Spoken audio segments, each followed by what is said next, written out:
अगर आपको डर से भी डर नहीं लगता तो मैं फिर से लेके आया हूं आपके लिए एक ऐसी कहानी जिसे सुन के आपकी रूह कांप जाएगी। क्योंकि डर का दूसरा नाम है द हॉन्टेड हॉर्स। तो चलिए बढ़ते हैं कहानी की तरफ। घने बादलों से ढकी उस उनीदी दोपहर में मैं अपने नए घर के लंबे बरामदे के एक कोने में बैठी दूर पहाड़ों को देख रही थी। हम कल ही अरुणाचल टी एस्टेट आए थे। पहाड़ों के ऊपर हरी भरी चाय के बागानों से घिरे इस लकड़ी के घर में हमारी नई गृहस्थी बस चुकी थी। मैं, संध्या बुआ और विवेक, 3 लोगों का ये छोटा सा परिवार था। संध्या बुआ मेरे लिए माँ जैसी थी।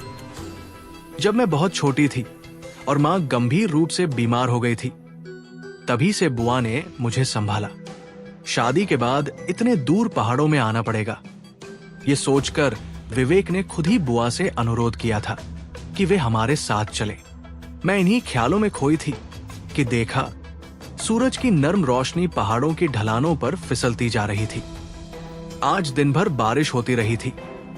आराम कुर्सी पर शरीर ढीला छोड़कर बैठी मैं गाने सुन रही थी। बुआ दूध लेने गई थी। नए इलाके में ज्यादा जान पहचान नहीं थी। पहाड़ के कुछ नीचे मजदूरों की बस्ती थी। शायद बुआ वही गई होंगी, लेकिन ये तो 3 घंटे पहले की बात थी। चिंता होने लगी कि कहीं नए इलाके में रास्ता तो नहीं भटक गई।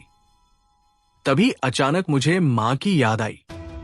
वही पसीने से चमकता चेहरा, खुले बाल, मांग में भरा लाल सिंदूर, आंगन में बैठकर झूले की तरह हिलते हुए किताब पढ़ती हुई। उनके पास खील और मुरमुरे बिखरे पड़े थे। गिलहरिया और गौरैया छत की छाव में दोपहर के भोज में मग्न थी। मैं दूसरी मंजिल की बालकनी से मां को देख रही थी। उन्होंने हाथ के इशारे से मुझे बुलाया। जैसे ही मैं उनके पास पहुंची, उनका सुंदर चेहरा अचानक बदलने लगा। बीमार दिनों की वो सूखी पीली आकृति उभर आई। आंखों के नीचे जैसे सदियों की थकान अपना बसेरा बना चुकी थी। उनके बाल रूखे थे। ना जाने कितने दिनों से उन पर तेल या पानी भी नहीं पड़ा था। मां धीरे धीरे धुंधली होती गई और फिर हवा में धुएं की तरह घुलकर गायब हो गई। मां, मैं उन्हें पकड़ नहीं पाई। झटके से मेरी नींद टूट गई। मैं कुर्सी पर बैठे बैठे ही सो गई थी। अब चारों ओर घना अंधेरा था। घड़ी में कितने बजे थे इसका अंदाजा नहीं था। मेरे घर के आसपास की छोटी छोटी रोशनियां टिमटिमा रही थी। पहाड़ों पर भी रोशनी के छोटे छोटे बिंदु चमक रहे थे। मेरा कमरा पूरी तरह अंधेरे में डूबा था। खुद को संभालते हुए धीरे धीरे बढ़कर मैंने स्विच दबाया और कमरे में रोशनी फैल गई। बुआ अभी तक नहीं लौटी थी। जरूर कुछ हुआ था। आज विवेक को भी ऑफिस से लौटने में देर होगी। कोई चारा नहीं था। अब मुझे ही निकलना होगा। खुद को अच्छी तरह जैकेट और टोपी में लपेटकर छाता लेकर बाहर निकली। पहाड़ के मोड़ से थोड़ा नीचे चाय बागान के मजदूरों की एक बस्ती थी। बुआ यकीनन वही गई होंगी। बारिश से फिसलन भरे रास्ते पर धीरे धीरे उतरने लगी। एक ओर खड़ी पहाड़ी थी, दूसरी ओर गहरी खाई। जरा सा भी लड़खड़ाई तो सब खत्म। थोड़ा और नीचे आते ही बारिश की बूंदें और तेज हो गई। अब लगने लगा कि शायद बाहर निकलती तो अच्छा होता, लेकिन बुआ कहाँ गई? सोच ही रही थी कि लौट जाऊं या सामने रोशनी की ओर बढ़ूं।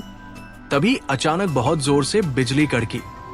एक पल में पूरा पहाड़ सफेद रोशनी से चमक उठा और उसी रोशनी में मैंने देखा खाई के किनारे एक छोटा सा घर खड़ा था। अंधेरे में पहले वो नजर नहीं आया था। छाते से अब बारिश को रोक पाना मुश्किल हो रहा था। अभी 2 और मोड़ पार करने के बाद ही मजदूरों की बस्ती आती। आमतौर पर ऐसे घर सड़क किनारे होमस्टे के लिए किराए पर दिए जाते थे। ये इलाका भी पेड़ों से घिरा हुआ था।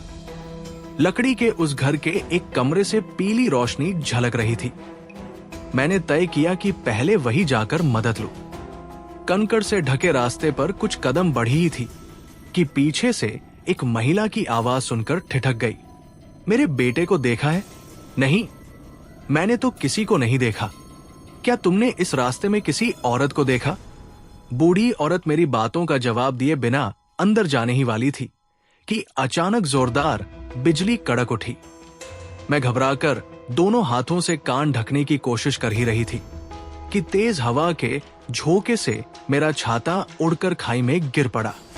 ठंडी सुई जैसी बारिश की बूंदें मेरी ओर झपटने लगी। बूढ़ी औरत मेरी ओर देखते हुए बोली, आओ मेरे साथ आओ। मैं उसके पीछे पीछे घर के सामने आकर खड़ी हो गई।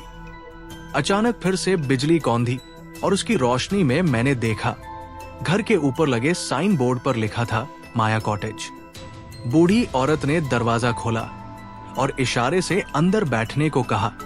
पहाड़ के इस ओर कोई होमस्टे है, ये विवेक ने कभी नहीं बताया था। वैसे बताता भी कैसे, हम यहां आ ही 2 दिन हुए थे, शायद उसे खुद भी पता न हो। मैं जैसे ही बैठी, बूढ़ी औरत भीतर से एक कप गर्म धुएं से उठती चाय लाकर मेरे सामने रखकर बोली, पी लो, ठंड में अच्छा लगेगा। चाय का स्वाद बहुत ही अजीब और खराब था, लेकिन फेंकने का कोई तरीका नहीं था क्योंकि बूढ़ी औरत मेरी आंखों के सामने ही बैठी थी। माहौल हल्का करने के लिए मैंने बात बदलते हुए पूछा, आपका लड़का कहाँ है? उसने मेरे सवाल का कोई जवाब नहीं दिया, बस इतना बताया कि ये घर उसके पति ने बनवाया था, लेकिन वे बहुत पहले ही गुजर गए। अब यहां सिर्फ वे 2 ही रहते थे। ये कहकर उसने एक कांच की लालटेन रखी और अंदर चली गई। हल्की रोशनी में कांच की खिड़कियों पर बारिश की बूंदों की आकृतियां कमरे के अंदर अजीब छाया बना रही थी।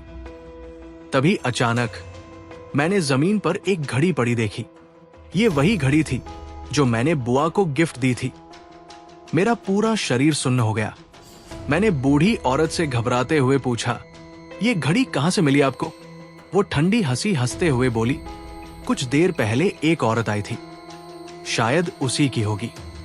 अब मेरा शरीर थरथराने लगा था। बुआ यहां आई थी, लेकिन कहां गई? तभी उसने कहा, जाओ बाहर से कुएं से पानी भर लाओ।